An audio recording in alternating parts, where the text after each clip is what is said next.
আজ হচ্ছে ব্যাচ 3 এর 19তম ক্লাস। তো 19তম ক্লাস হচ্ছে আজকে আসলে অবজেক্ট ওরিয়েন্টেড প্রোগ্রামিং এর থার্ড ক্লাস। মেবি আজকে হচ্ছে ধরে নিতে পারি যে আজকে হচ্ছে অবজেক্ট ওরিয়েন্টেড প্রোগ্রামিং এর শেষ ক্লাস। সেটা আসলে ক্লাসের পরেই বুঝতে পারবো যে এটা কি আসলে শেষ ক্লাস কিনা। এখনো পর্যন্ত বলা যাচ্ছে না, তবে ধরে নিচ্ছি মনে হচ্ছে শেষ করতে পারবো।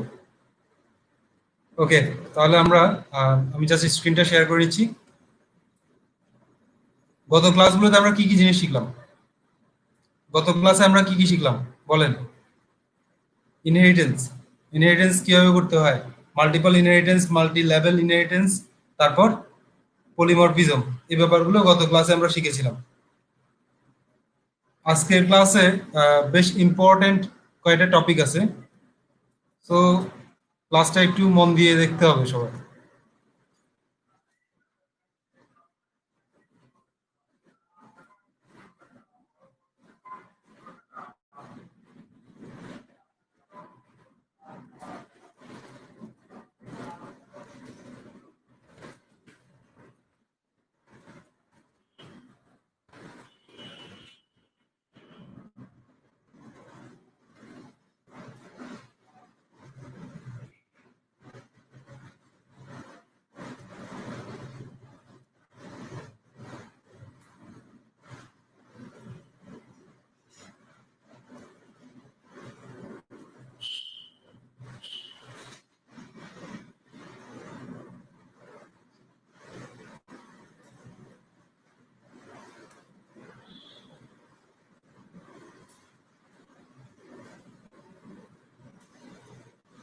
ম্যাথল্যাবে কোডিং করা লাগে না, তবে কোডিং এর মতোই অনেকটা, যে আপনি যখন একটা কমান্ড দিবেন সেই কমান্ড গুলো অনেকটা কোডিং এর মতোই, কিছু নির্দিষ্ট রুল ফলো করতে হয় এখানটায়।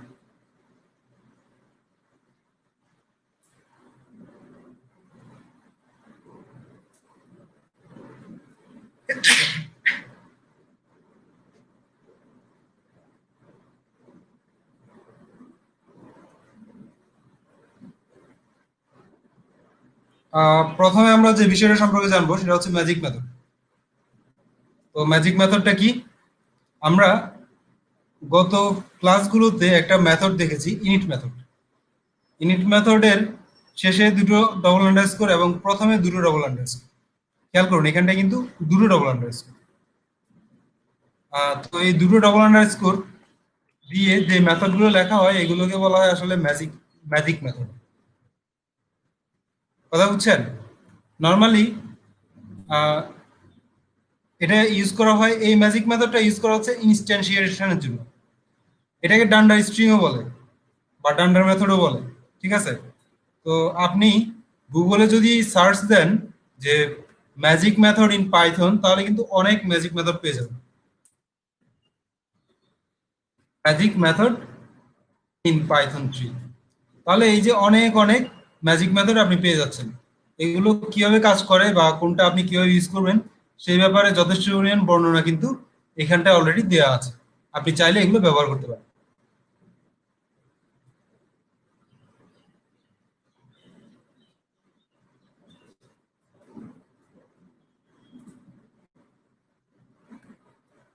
আপনারা কি বুঝছেন ব্যাপারটা? Magic method.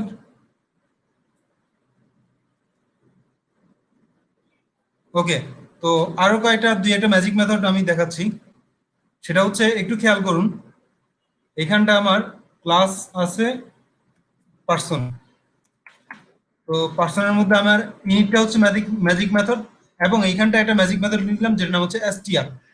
এই এসটিআর এর কাজটা কি একটু আমি দেখাচ্ছি। তো প্রত্যেকটা ম্যাজিক মেথডের স্পেশাল কাজ থাকে, সেই স্পেশাল কাজগুলোর মধ্যে এসটিআর এর কাজটা দেখলে, ইনিটের কাজটা তো সবাই বুঝছেন না? ইনিশিয়ালাইজেশনের জন্য, অর্থাৎ একটা ক্লাস ইনিশিয়ালাইজ করার জন্য আমরা কিন্তু ইনিট মেথডটা ব্যবহার করি। ঠিক এসটিআরটা ব্যবহার করা হয় আহ, কেন সেটা আমি একটু দেখাচ্ছি। প্রথমে আগে দেখাই এসটিআর ব্যবহার না করলে আসলে কি হয়। এটা আমি এসটিআরটা ব্যবহার করিনি। এসটিআর ব্যবহার না করে আমি যখন এই যে পার্সন ওয়ান নামে আমার একটা অবজেক্ট আছে, সেই পার্সন ওয়ান অবজেক্টটা আমি এবার প্রিন্ট করতে চাচ্ছি। এই অবজেক্টটা প্রিন্ট করছি। অবজেক্টটা প্রিন্ট করলে কি হবে, কি রেজাল্ট দিবে আমাকে বলেন তো? কে বলতে পারবেন?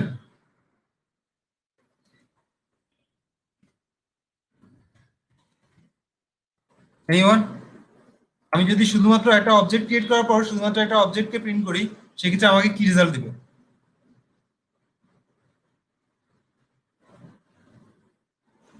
এরর দিবে? না, এরর দিবে না। সে আমাকে যে রেজাল্টটা দিবে সেটা হচ্ছে এই অবজেক্টটা সম্পর্কে, অর্থাৎ এই ইনস্ট্যান্সটা সম্পর্কে সে আমাকে কিছু ইনফরমেশন দিবে। কি ধরনের ইনফরমেশন? এটা হচ্ছে কোন ক্লাসের এবং এটার মেমোরি লোকেশন, এই ইনফরমেশনগুলো সে আমাকে দিবে। তো আমরা দেখি ইনফরমেশনগুলো।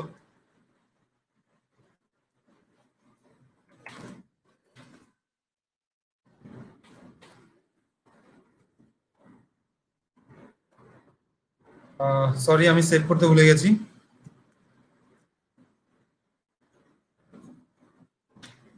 এইখানটায় দেখাচ্ছে এই যে এটা হচ্ছে পার্সন ক্লাসের একটা অবজেক্ট। তো আসলে এটা অতটা হেল্পফুলও কোনো মেসেজ না। যেটা কোন ক্লাসের অবজেক্ট সেটাও কিন্তু খুব একটা হেল্পফুল মেসেজ না। তারপর এখানটায় দিচ্ছে যে অ্যাট কোন মেমোরি লোকেশনে আছে সেটাও দেখাচ্ছে।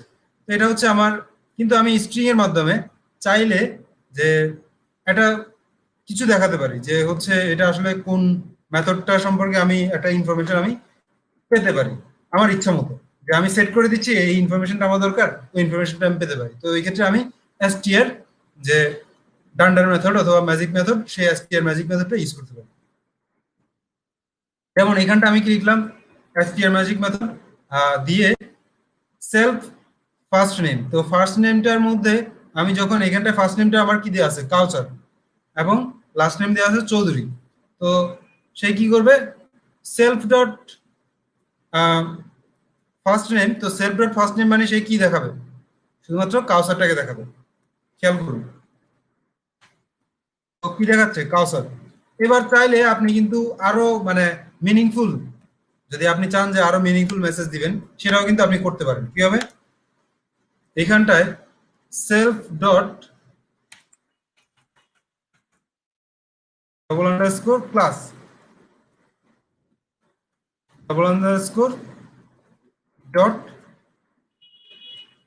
Double underscore name.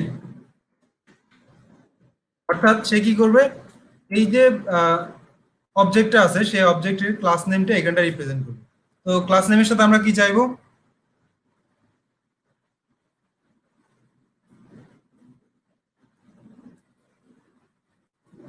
আচ্ছা, এই পাশে আমরা তাহলে ক্লাস নেমটা লিখে দিই।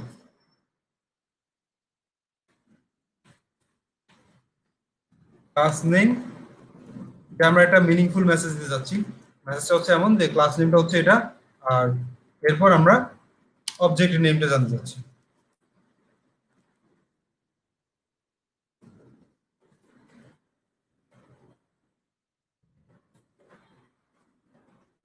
অবজেক্ট নেমটা আমরা ধরেন আগের মতো ফার্স্ট নেম দিয়ে দিতে পারি।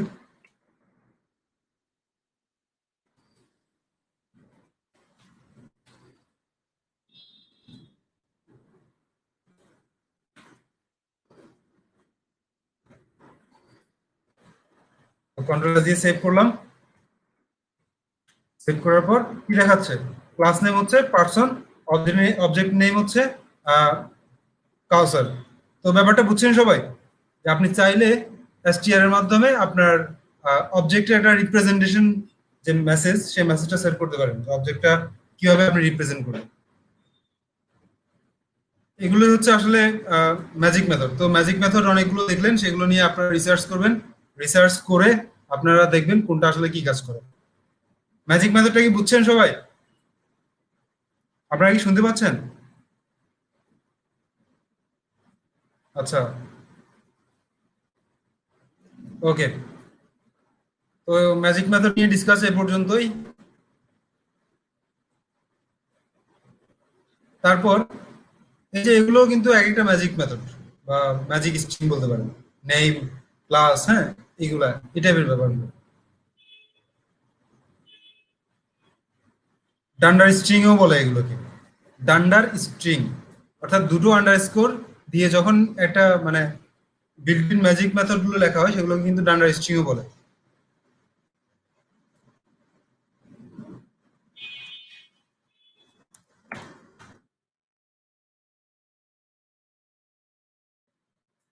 এবার আসেন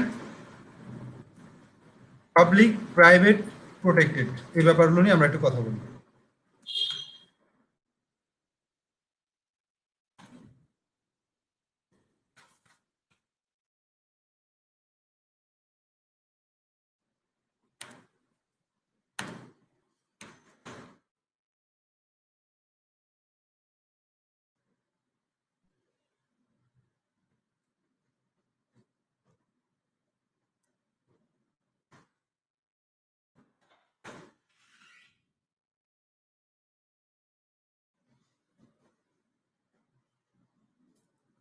পাবলিক এবং প্রাইভেট প্রাইভেট অ্যাট্রিবিউটস।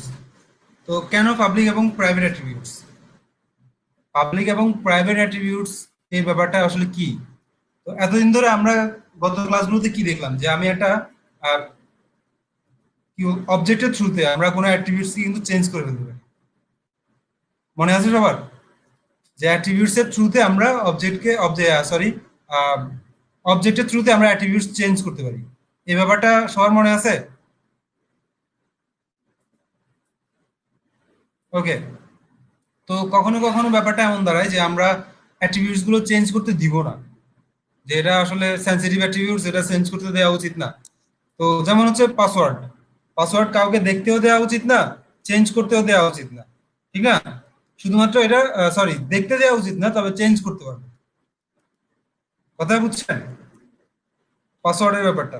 তো যদি এরকম হয় যে আমার এখানটা একটা পাসওয়ার্ড আছে, সেই পাসওয়ার্ডটা কেউ দেখতে পারবে না, তো সেই ক্ষেত্রে আমি কি করব, এই যে ডবল আন্ডারস্কোর ব্যবহার করব প্রথমে।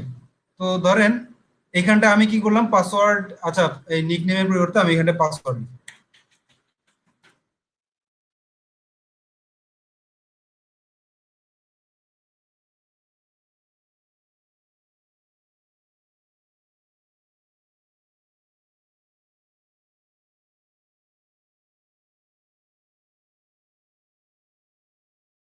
এখানটায় পাসওয়ার্ড লিখলাম আর এখানটায় পাসওয়ার্ডটা দিলাম।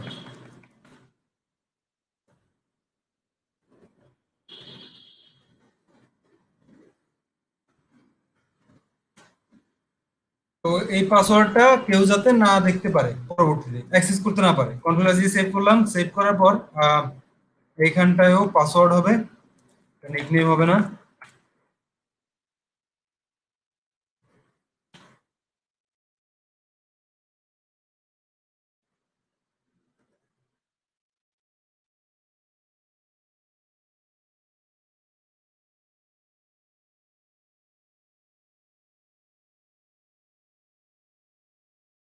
কন্ট্রোল এস, সেভ করলাম।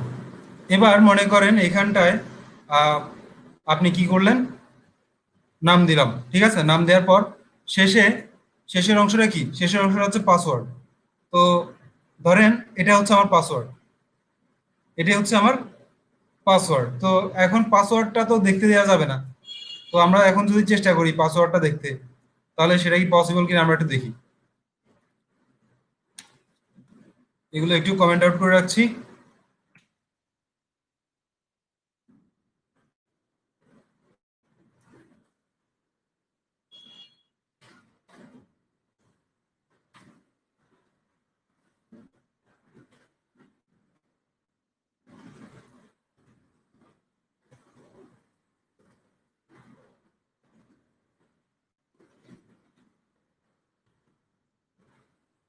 ওকে। তো এইখানটায় এটা হচ্ছে আমার পাসওয়ার্ড। এখন আমি জানতে চাচ্ছি পাসওয়ার্ডটা কি। এইভাবে আমি পাসওয়ার্ডটা দিলাম। তবে পাসওয়ার্ড দিয়ে আমরা চেষ্টা করি, দেখি পাসওয়ার্ডটা অ্যাক্সেস করতে পারি কিনা। তো কন্ট্রোল এস দিয়ে সেভ করলাম, সেভ করে রান করছি। এখানটা একটা এরর দেখাচ্ছে, person object has no attribute password. এবার ঠিক আছে, বুঝলাম পাসওয়ার্ডটা নাই, তাহলে আমাদের কি আছে, ডবল আন্ডারস্কোর পাসওয়ার্ড আছে, ঠিক না? তো আমাদের মনে হলো যে ডবল আন্ডারস্কোর পাসওয়ার্ড দিলে হয়তো অ্যাক্সেস করা যেতে পারে, তাহলে একটু চেষ্টা করে দেখি যায় কিনা। কন্ট্রোল এস, সেভ করলাম, রান করলাম, তাও কিন্তু পসিবল না। সো আপনি যদি কোনো একটা জিনিস সেন্সিটিভ হয়, যে সেটা আপনি সেই অ্যাট্রিবিউটসটা সরাসরি কাউকে দেখাতে চাচ্ছেন না, সেই ক্ষেত্রে আপনি কি করবেন, সেই অ্যাট্রিবিউটস এর সামনে দুটো ডবল আন্ডারস্কোর ব্যবহার করবেন। আপনারা কি বুঝছেন ব্যাপারটা?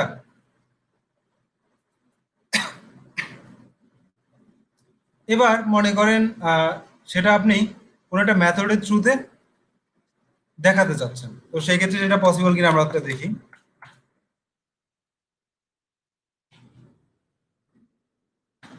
পাসওয়ার্ড,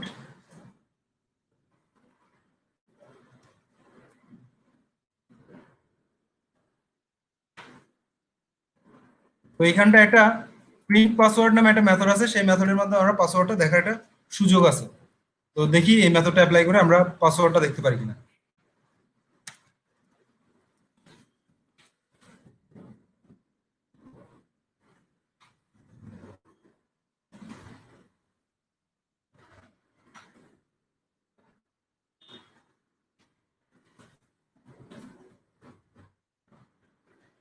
প্রিন্ট পাসওয়ার্ড মেথডটা লিখলাম। আচ্ছা সরি, এখানটা আসলে প্রিন্টটার দরকার নাই, কারণ এটা ভেতর থেকে প্রিন্ট করছে।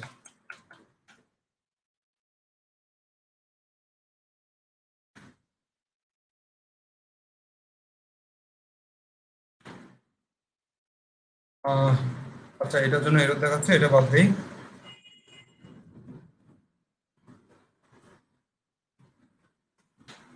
তো এবার কিন্তু সে পাসওয়ার্ডটা দেখাচ্ছে। তাহলে ব্যাপারটা বুঝছেন যে একটা অ্যাট্রিবিউটস যখন প্রাইভেট করা হবে, সেই প্রাইভেট অ্যাট্রিবিউটসটা কিন্তু মেথডের মাধ্যমে আমরা অ্যাক্সেস করতে পারবো। ব্যাপারটা ক্লিয়ার সবার?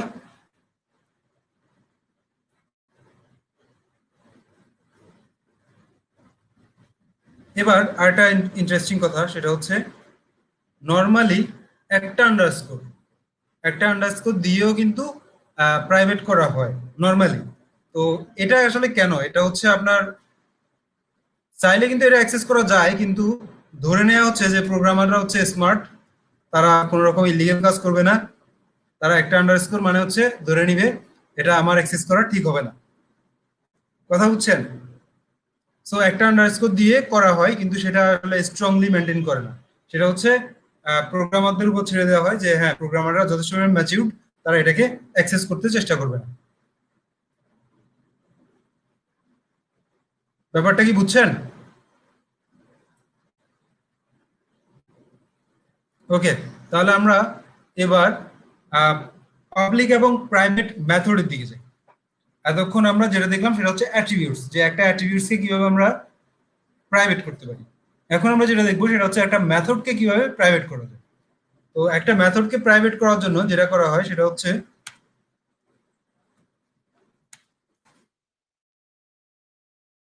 মেথডের সামনে দুটো ডবল আন্ডারস্কোর ব্যবহার করা হয়। এটা হচ্ছে আমার একটা প্রাইভেট মেথড। এই প্রাইভেট মেথডটা আমি চাইলে কিন্তু বাইরে থেকে অ্যাক্সেস করতে পারবো না। কিভাবে? আমি যদি এইখানটায় চেষ্টা করি যে মেথডটা অ্যাক্সেস করার জন্য, আমার মেথডটার নাম কি? মেথডটার নাম হচ্ছে চেঞ্জ নিকনেম, অর্থাৎ আমি চাচ্ছি যে নিকনেমটা চেঞ্জ করার জন্য। তো চেঞ্জ নিকনেমের জন্য আমি ধরেন মেথডটা একটা কমেন্ট আউট করে রাখছি। তো এইখানটা আমার কোনো নিকনেম দেয়া নাই, পার্সন 3 এ কোনো নিকনেম দেয়া নাই। এখন আমি যদি এইখানটায় নিকনেমটা চেঞ্জ করতে চাই বা নতুন করে নিকনেম দিতে চাই, সেক্ষেত্রে আমি কি করব? পার্সন 3 ডট, একটা জিনিস সেটা একটু খেয়াল করেন, এটা ইম্পর্টেন্ট, যে আমি চাইলে কিন্তু এইখানটায় বাড়তি প্যারামিটার ইউজ করতে পারি। এই বাড়তি প্যারামিটারটা ইউজ করলে আমার এই সেলফ দ্বারা অবজেক্টকে রেফার করবে এবং বাড়তি প্যারামিটারটা আমাকে মেথড কল করার সময় দিয়ে দিতে হবে। কথাটা বুঝছেন সবাই? না বুঝলে আমি এখনই দেখাচ্ছি। বুঝছেন নাই না?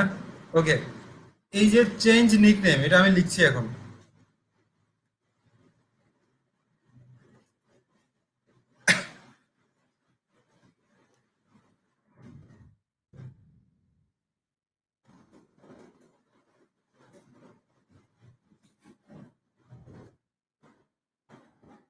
খেয়াল করুন, আমার অবজেক্টটা সেলফ দ্বারা রেফার করা হয়, অর্থাৎ সেলফের জন্য একটা রেফারেন্স আসে অবজেক্টের থ্রুতে, কিন্তু এই যে নিকনেম সেটা তো আমাকে দিয়ে দিতে হবে।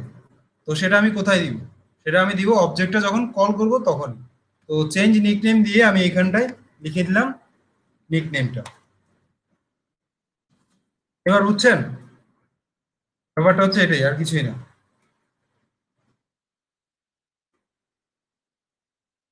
এবার প্রিন্ট নিকনেম, এবার যদি আমি প্রিন্ট করি তাহলে আমার নিকনেমটা কি আসে আমি একটু দেখি।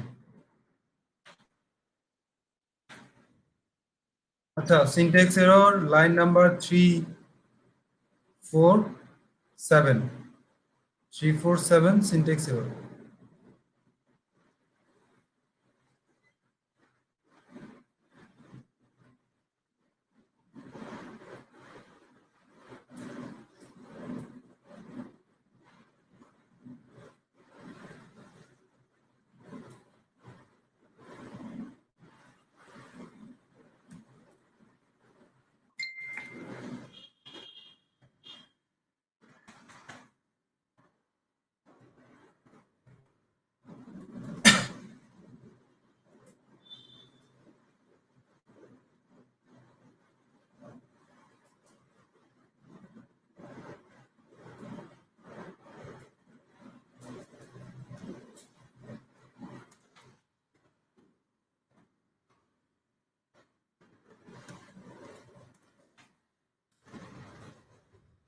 ওকে, আমার মনে হচ্ছে এবার এররটা আসবে না।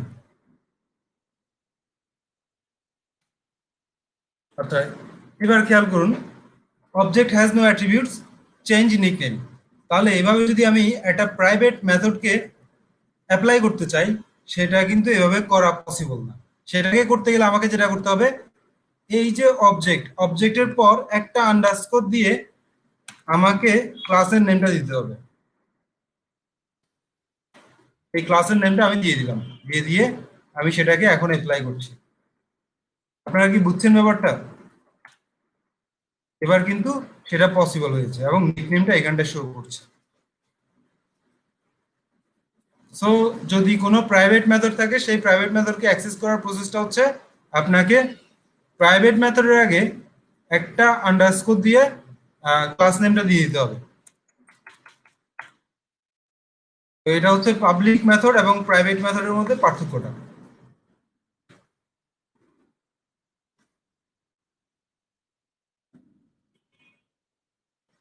এবার আসেন বেশ ইন্টারেস্টিং একটা ব্যাপার, সেটা হচ্ছে ক্লাস ভেরিয়েবল এবং ইনস্ট্যান্স ভেরিয়েবল। খুবই ইম্পর্ট্যান্ট এবং ইন্টারেস্টিংও সেই সাথে। ক্লাস ভেরিয়েবল কি জিনিস এবং আহ,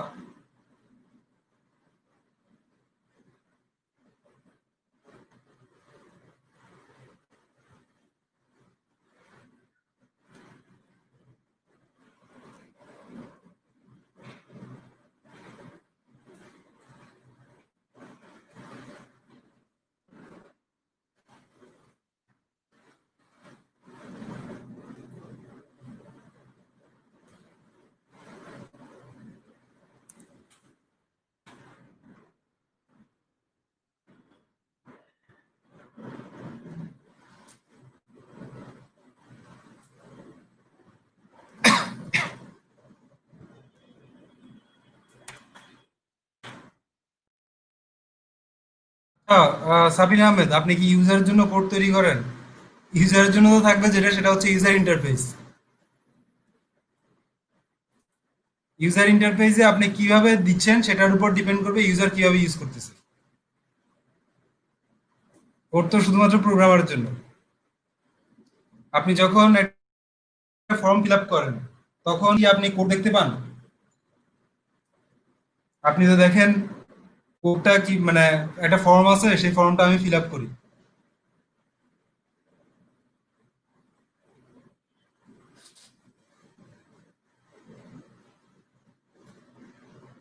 একটু খেয়াল করেন, এইখানটায় আমি কিন্তু ওই যে ইনিট মেথডের বাইরে তিনটা ভেরিয়েবল লিখছি। একটা হচ্ছে কি first name, last name, middle name. এগুলো আমি অটোমেটিক এমটি দিয়ে রেখেছি, এমটি স্ট্রিং। তো এই এমটি স্ট্রিং গুলো, এগুলো আসলে কোনো ইনস্ট্যান্স ভেরিয়েবল না। এগুলো কোনো ইনস্ট্যান্স ভেরিয়েবল না, এগুলো হচ্ছে ক্লাস ভেরিয়েবল। তো আমরা কিভাবে বুঝবো এগুলো ক্লাস ভেরিয়েবল? খেয়াল করুন, তাহলে আমি এখানটায় যে লিখলাম, আপনাদের কোশ্চেন থাকতে পারে, আমি এখানটায় যে লিখলাম first name Kawsar, second name last name Chowdhury. তো আমি তো এখান থেকে ফুল নেমটা অ্যাক্সেস করতে পারবো কিভাবে? আপনাদের হয়তো মনে হতে পারে যে তাহলে আমি person one, person one dot full name দিয়ে দিলাম। তো পার্সন ওয়ান ফুল নেম দিয়ে দেওয়ার পর এবার কিন্তু রেজাল্টটা দেখাবে। তো রেজাল্টটা যেহেতু দেখাচ্ছে কাউসার চৌধুরী, হ্যাঁ, আচ্ছা বাকি নামগুলো কোথেকে আসছে? বাকি নামগুলো এখান থেকে আসছে, এগুলোকে আগে বন্ধ করতে হবে।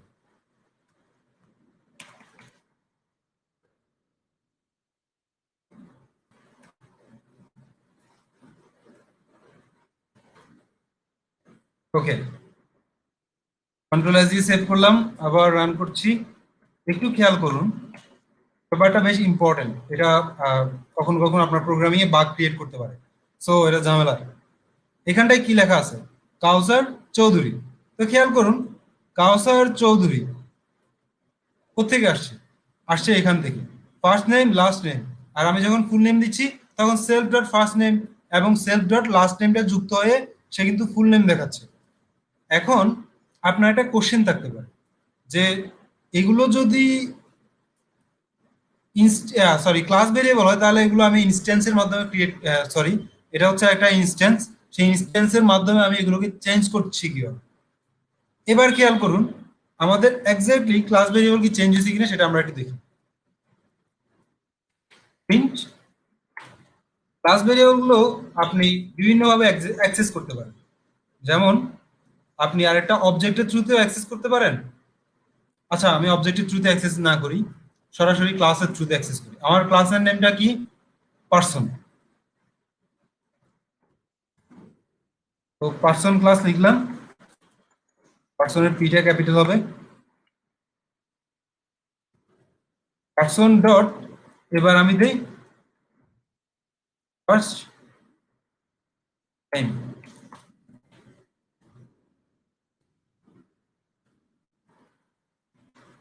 তো এবার খেয়াল করুন, আপনার ফার্স্ট নেম কিছু আসছে? কিছু কিন্তু আসেনি শেষের অংশে। এখানটা একটা স্পেস আছে, তার মানে কি এই এমটি স্ট্রিংটাই হচ্ছে আপনার ক্লাস ভেরিয়েবল, সেই ক্লাস ভেরিয়েবলের ফার্স্ট নেম। তো এখন আপনার কোশ্চেন হতে পারে, আমি এইখানটায় ফার্স্ট নেম দিলাম আর এইখানটায় ফার্স্ট নেম দিলাম, দুটোর মধ্যে পার্থক্যটা কোনটা? দুটোর মধ্যে পার্থক্যটা হচ্ছে এই যে একটা ইনস্ট্যান্স ক্রিয়েট হলো, ইনস্ট্যান্স ডট আপনি যে ভেরিয়েবলটার নাম দিবেন সে সেই নামে একটা ভেরিয়েবল ক্রিয়েট করে নিবে এই ইনস্ট্যান্সের জন্য। আবার এটা হচ্ছে ক্লাসের জন্য। সো ক্লাস ভেরিয়েবল এবং ইনস্ট্যান্স ভেরিয়েবল একই জিনিস না। যেমন আমি এখানটায় এজ নামে একটা ভেরিয়েবল ক্রিয়েট করি, এজ। এজ হচ্ছে মনে করেন 25। কন্ট্রোল এস দিলাম, সেভ করলাম। এবার আমি যদি এটাকে দুইভাবে অ্যাক্সেস করতে পারবো, কি হবে? পার্সন পেজ এভাবে করে করতে পারবো, অথবা প্রিন্ট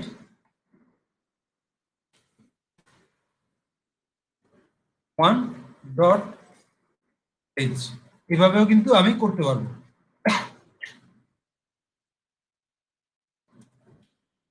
তো কি দেখতে পাচ্ছি, দুইটা ক্ষেত্রে আমার রেজাল্টটা কত আসছে? 25, ঠিক না? তো আপনি এটার মাধ্যমে অ্যাক্সেস করতে পারছেন, এটার মাধ্যমে অ্যাক্সেস করতে পারছেন। এখন আপনার কোশ্চেন হচ্ছে তাহলে মনে হয় আমি এটার মাধ্যমে চেঞ্জ করতে পারবো, ঠিক না? এরকম একটা কোশ্চেন চলেই আসতে পারে আপনার ভিতরে।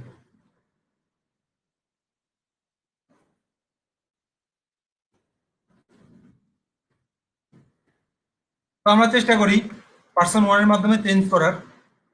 যেমন আমরা এই এখান থেকে 25 ছিল, তো আমরা মনে করেন দিলাম 27, আমরা দেখি এটা 27-এ কনভার্ট হয় কিনা। তো দিলাম, অর্থাৎ একটা অবজেক্টের থ্রুতে আমরা ক্লাস ভেরিয়েবলকে চেঞ্জ করতে যাচ্ছি। যেহেতু অবজেক্টের থ্রুতে ক্লাস ভেরিয়েবলকে অ্যাক্সেস করতে পারছি, সুতরাং অবজেক্টের থ্রুতে হয়তো বা তাকে চেঞ্জও করা যেতে পারে। কন্ট্রোল এস দিয়ে সেভ করলাম। খেয়াল করুন, আমার অবজেক্ট ওয়ান অর্থাৎ পার্সন ওয়ান ডট এইচ কত আসছে? 27, কিন্তু আমার ক্লাস ভেরিয়েবলটা কত? ক্লাস ভেরিয়েবলটা হচ্ছে 25। অর্থাৎ সে কি করছে, ক্লাস ভেরিয়েবলের কোনো পরিবর্তন না ঘটিয়ে সে অবজেক্টের থ্রুতে আরেকটা অবজেক্টের জন্য ভেরিয়েবল ক্রিয়েট করে নিচ্ছে এবং ক্রিয়েট করে সেই ভেরিয়েবলের মধ্যে সে 27টা রাখছে আর ক্লাস ভেরিয়েবলটা কিন্তু আগের মতোই আছে। তো ব্যাপারটা বুঝছেন সবাই? এটা হচ্ছে ক্লাস ভেরিয়েবল এবং অবজেক্ট ভেরিয়েবলের মধ্যে পার্থক্য, বেশ ইম্পর্টেন্ট কিন্তু ব্যাপারটা। মাঝে মাঝে এটা প্রোগ্রামে বাগও ক্রিয়েট করতে পারে, সো এই ব্যাপারগুলো মাথায় রাখবেন।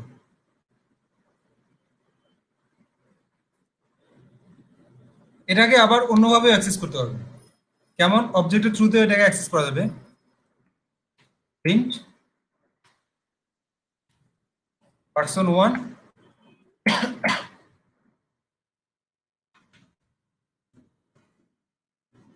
ক্লাস ডট পেজ, এভাবে করে কিন্তু আপনি অ্যাক্সেস করতে পারবেন। এটার মানেটা কি? এটার মানে হচ্ছে person1 এর যে ক্লাসটা আছে সেই ক্লাসটাকে নিয়ে আসো, তো এই ক্লাসটা নিয়ে আসলো, সেই ক্লাসটার এই যে ভেরিয়েবলটা আছে সেটাকে নিয়ে আসো, এটার মানে হচ্ছে এটা। এভাবে করে কিন্তু আপনি এই কাজটা করতে পারেন। এখন কত দেখাচ্ছে? 25। কথাটা বুঝছেন? সো এটা কিন্তু দুইটা ভাবে, দুইটা ওয়েতে আপনি এটাকে অ্যাক্সেস করতে পারেন।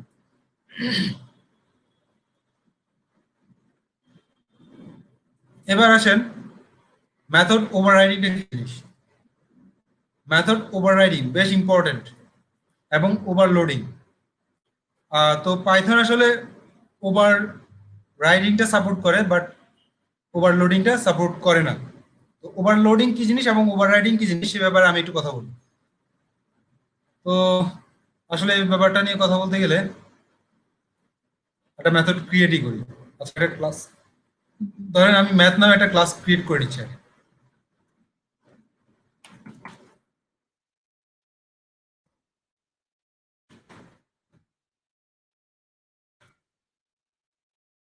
Class math. তো ম্যাথ ক্লাসের মধ্যে আমার কি থাকবে? একটা যোগ অঙ্ক থাকবে মনে করেন।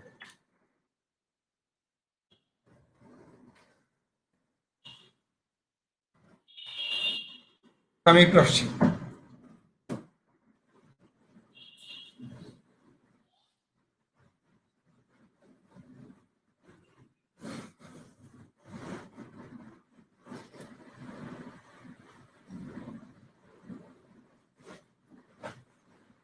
ম্যাথ ক্লাসে আমার সাম নামে ধরেন একটা, প্রথমত আমার কি থাকবে?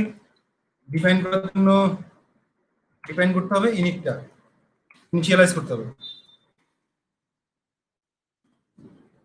তো ইনিশিয়ালাইজ করে আমি কি দিব? সেলফ এক্স কমা ওয়াই।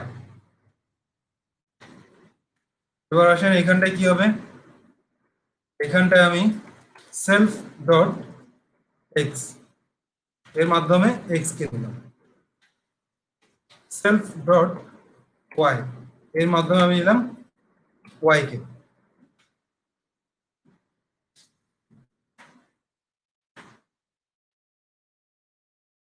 ডিইএফ, তো ডিইএফ এর মধ্যে আমরা কি দিব? ডিইএফ এর মধ্যে আমরা মনে করেন সাম দিলাম, আমরা একটা মেথড ক্রিয়েট করলাম। এই মেথডটা কেমন হবে? এখানটায় সেলফ দুটো সংখ্যা যোগ করবে,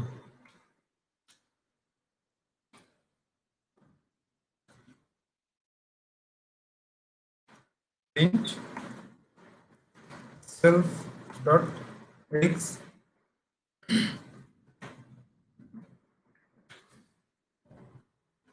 সেলফ ডট ওয়াই। সে এক্স ওয়াই কে যোগ করে একটা রেজাল্ট দিবে। তো সে এক্স ওয়াই কে যোগ করে যে রেজাল্টটা দিবে সেই রেজাল্টটা আমরা পরবর্তীতে ম্যাথ ক্লাসের মাধ্যমে পেতে পারি। আবার মনে করেন আপনার class math 1,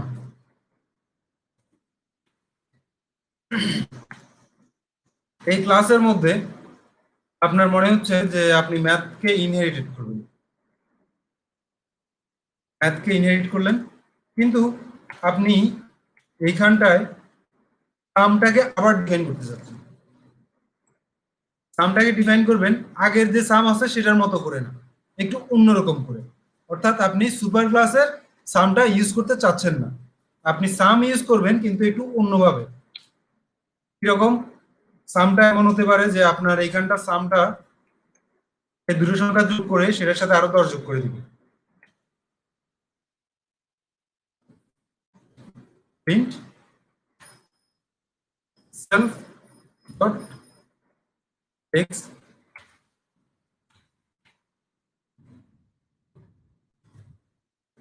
self dot y. তো সেই কি করলো? সে যেটা করবে সেটা হচ্ছে এক্স এবং ওয়াই যোগ করবে, যোগ করে তার সাথে আবার 10 যোগ করে দিবে, তো প্লাস 10, 10। এবার মনে করেন আমি কি করলাম, আমি একটা অবজেক্ট ক্রিয়েট করি ম্যাথ ওয়ানের জন্য।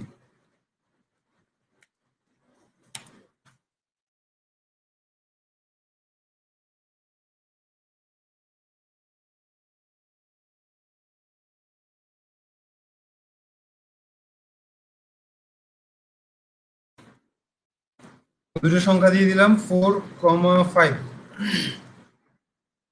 এরপর আমি সামটাকে কল করি অবজেক্টের থ্রু, সাম। এবার বলেন সে আমাকে কত রেজাল্ট দিবে? এনিওয়ান? এখানটায় আমি ম্যাথ ওয়ানের জন্য সাম কল করলাম, এক্স্যাক্টলি সে আমাকে 19 রেজাল্টটা দিবে। কেন? এটাই হচ্ছে আসলে মেথড ওভাররাইডিং, যে আমার প্যারেন্ট ক্লাসে একটা মেথড আছে, সেম নামে আমি আরেকটা মেথড লিখলাম চাইল্ড ক্লাসে। তো চাইল্ড ক্লাসের যখন একটা অবজেক্ট ক্রিয়েট করবো, সেই অবজেক্টটা প্যারেন্ট ক্লাসের মেথডটাকে না পেয়ে সে চাইল্ড ক্লাসের মেথডটাকে অ্যাক্সেস করবে। এইটা এটাই হচ্ছে আসলে ওভাররাইডিং। তো এটা কেন করা হয়? এটা করা হয় যে আমার কখনো মনে হচ্ছে যে আমি প্যারেন্ট ক্লাসের যে মেথডটা আছে সেই মেথডটা আমার যে মানে কন্ডিশন বা আমার যে চাহিদা সেটা কিন্তু ফুলফিল করছে না, তখন আমরা এই ধরনের মেথড ক্রিয়েট করি সাইন ক্লাসে।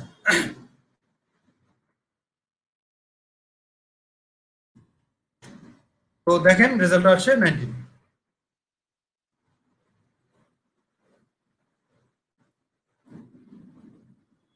আর মেথড ওভারলোডিং জিনিসটা কেমন? মেথড ওভারলোডিংটা হচ্ছে একই ক্লাসের মধ্যে আপনার একই নামে দুটো বা তিনটা বা একাধিক ভেরিয়েবল, সরি একাধিক মেথড ক্রিয়েট করা। মেথড ওভারলোডিংটা যেটা, একই নামে একই ক্লাসের মধ্যে একাধিক মেথড ক্রিয়েট করা, কিন্তু মেথডগুলোর যে প্যারামিটারগুলো, যে এইখানটায় দুটো প্যারামিটার, সব মিলিয়ে তিনটা প্যারামিটার, বা কোনোটা চারটা প্যারামিটার, কোনোটা পাঁচটা প্যারামিটার, তো এরকম প্যারামিটারগুলো ভিন্ন থাকবে। এবং আমি যখন মেথডগুলোকে কল করব, সেই ভিন্ন ভিন্ন প্যারামিটার অনুযায়ী ক্লাসগুলো, সরি মেথডগুলো কল হবে। তো এই সিস্টেমটা আসলে জাভাতে সাপোর্ট করে, কিন্তু পাইথনে এই সিস্টেমটা সাপোর্ট করে না, মেথড ওভারলোডিংটা।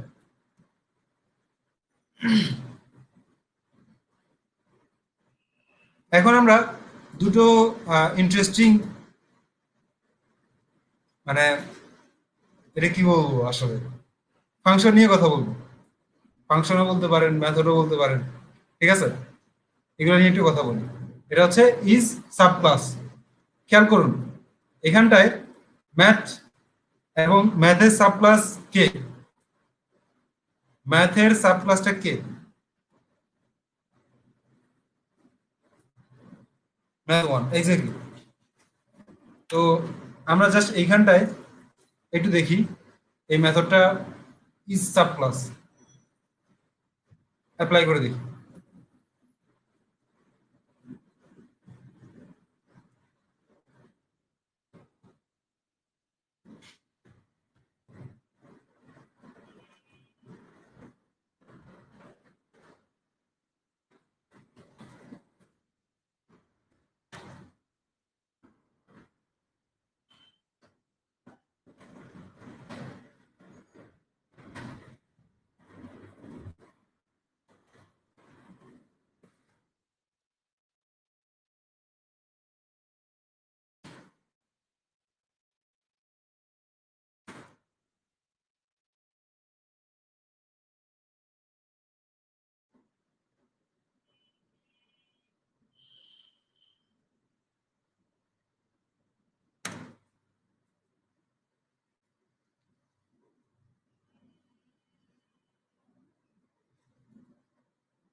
এখানটায় ট্রু দেখাচ্ছে, অর্থাৎ ম্যাথ ওয়ানটা হচ্ছে ম্যাথ ক্লাসের সাব ক্লাস। এখানটায় প্রথমটা দিতে হবে সাব ক্লাসটা, তারপর হচ্ছে সুপার ক্লাসটা। আমরা যদি একটু উল্টা করে লিখি যে ম্যাথটা কি ম্যাথ ওয়ানের সাব ক্লাস কিনা, এবার সে কি রেজাল্ট দিবে।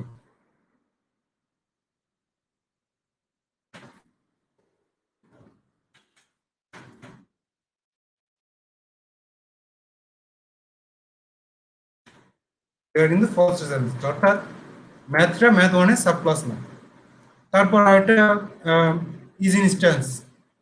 ইজ ইনস্ট্যান্সটাও একই রকম, যে এটা ইনস্ট্যান্স কিনা চেক করবে।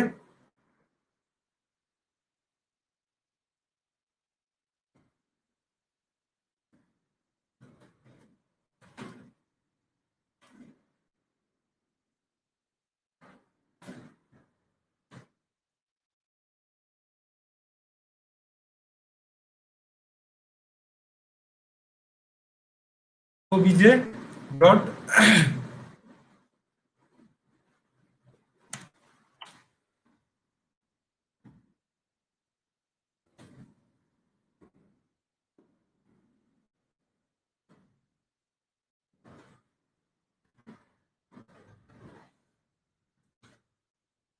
এবার কিন্তু ট্রু দেখাচ্ছে। আবার এটা যদি আমি ম্যাথ দেই, তাও কিন্তু ট্রুই আসবে, ট্রু। এবার মনে করেন আমি এখানটায় কি করলাম, অবজেক্টটা ডিলিট করে দিলাম।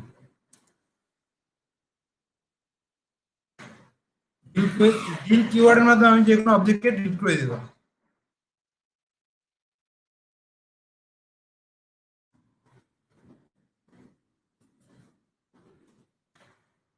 এবার কিন্তু এরর দিচ্ছে। ব্যাপারটা বুঝছেন সবাই, যে ডিল কিওয়ার্ডটা ব্যবহার করে আমি কিন্তু অবজেক্টকে ডিলিট করতে পারি। ওকে, অবজেক্ট ওরিয়েন্টেড আপাতত এখানটাই শেষ।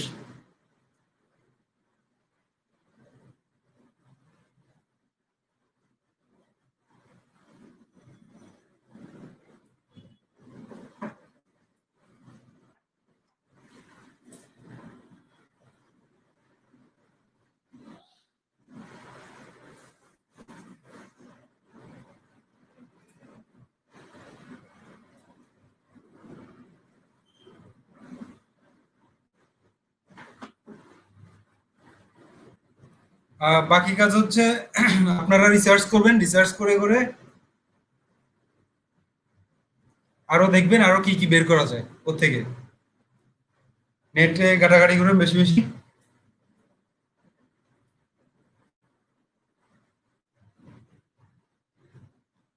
আচ্ছা যাই হোক, একটা, যেহেতু হাতে 10 মিনিটের মতো সময় আছে, সেই সেই সময় আমি একটু একটা একটা জিনিস দেখাই, সেটা হচ্ছে মেথড ওভার রাইডিং, সরি ওভারলোডিংটা। মেথড ওভারলোডিং যদিও সাপোর্ট করে না পাইথনে, কিন্তু সেই মেথড ওভারলোডিং এর কাজটা একটু অন্যভাবে করা যায়। যেমন আপনি এখানটায় সাম লিখলেন, আরেকটা সাম লেখার আপনার দরকার নাই, বাট এই যে মনে করেন এখানটায় আপনার মনে করলেন যে আপনি বাড়তি কোনো একটা প্যারামিটার পাস করা লাগবে, সেই বাড়তি প্যারামিটারটা আপনি আহ, ধরেন এক্স, আপনি চাইলেন যে এক্সটা যোগ করবেন এখানটায়, তো বাড়তি প্যারামিটারটা এখানটায় একটা ডিফল্ট ভ্যালু হিসেবে পাস করতে হবে। যেমন এক্স দিয়ে আপনি যদি এখানটায় 0 দিয়ে দেন, একটা সংখ্যা, তো এখানটায় এক্সটা, সরি এক্স না দিয়ে আপনি অন্য কিছু দিতে পারেন। এটা হচ্ছে মনে করেন আই দিলাম, আই ইকুয়াল 0, তো বাই ডিফল্ট এটা 0। তো আপনি 0 যোগ করলে কোনো প্রবলেম আছে সামের সাথে? প্রবলেম তো নাই, ঠিক না?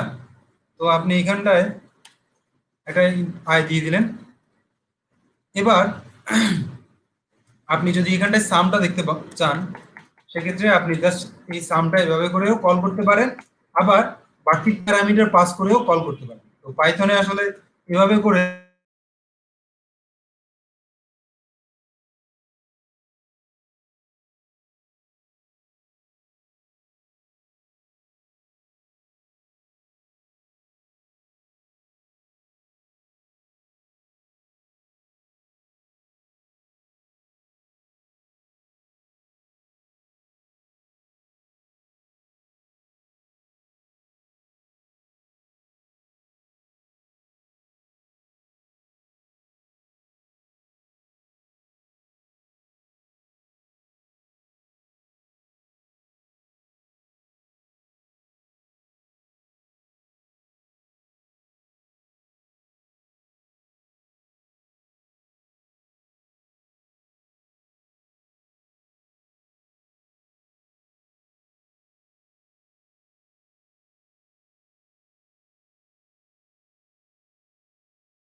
আপনারা কি দেখতে পাচ্ছেন, শুনতে পাচ্ছেন?